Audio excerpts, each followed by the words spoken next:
देश के होनहार वीरवान प्यारे बच्चों, आज हम लोग बाल महाभारत कथा का संक्षिप्त परिचय जानेंगे। बाल महाभारत कथा महाभारत कथा का संक्षिप्त रूप है। कृष्ण द्वैपायन वेद व्यास जी ने महाभारत की रचना की। बाल महाभारत कथा की रचना स्वतंत्र भारत के प्रथम गवर्नर जनरल रह चुके चक्रवर्ती राजगोपालाचार्य ने की।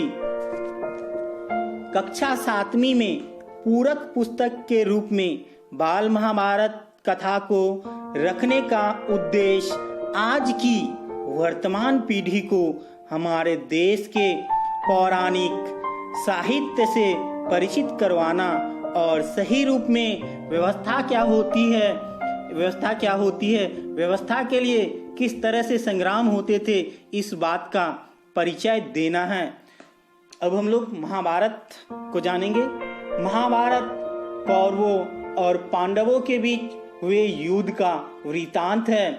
100 कौरव भाइयों और 5 पांडव भाइयों के बीच सिंहासन के लिए हम कह सकते हैं राज्य, भूमि, अधिकार, हक के लिए जो संघर्ष चला, उससे अंत महाभारत युद्ध का सृजन हुआ।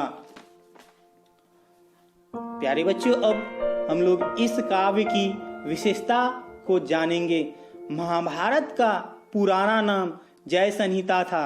महाभारत हिंदुओं का एक प्रमुख काव्य ग्रंथ है। यह काव्य ग्रंथ भारत का अनुपम धार्मिक, पौराणिक, ऐतिहासिक और दार्शनिक ग्रंथ है। इस ग्रंथ को हिंदू धर्म में पंचम वेद माना जाता है। यद्यपि इसे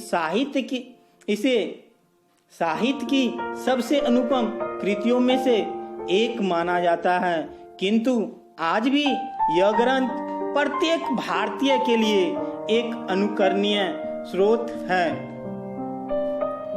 अब हम लोग महाभारत की कुछ रोचक बातें जानेंगे। महाभारत में कुल 18 अध्याय है। अध्याय को ही पर्व कहा गया है, तो हम कह सकते हैं महाभारत में कुल 18 पर्व है। महाभारत का युद्ध कुरुक्षेत्र के मैदान में 18 दिनों तक चला। महाभारत का युद्ध कुरुक्षेत्र के मैदान में हुआ था। कितने दिनों तक हुआ था? 18 दिनों तक हुआ था।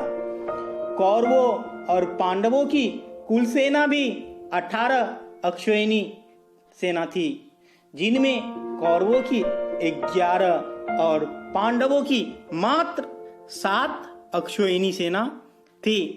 अक्षौहिणी सेना के बारे में हम लोग संक्षिप्त रूप से जानेंगे।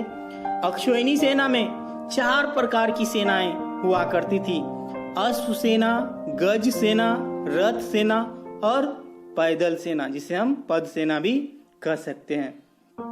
महाभारत में एक पात्र ऐसे भी थे जो कुरुक्षेत्र के मैदान में उपस्थित नहीं थे, लेकिन अपनी दिव्य दृष्टि से वहां का सारा हाल, वहां जो भी घटना घटित हो रही थी, उसको अपनी आंखों से वे देखा करते थे।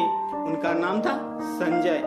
संजय को वेद व्यास जी ने दिव्य दृष्टि प्रदान की थी, अतः वे युद्ध क्षेत्र का समस्त दृश्य महल में बैठे ही देख सकते थे। प्यारे बच्चों, अब हम लोग दूसरे वीडियो में महाभारत में जो भी पाठ है, पहला पाठ जो हमारा है देवव्रत, उनके बारे में पढ़ेंगे। धन्यवाद।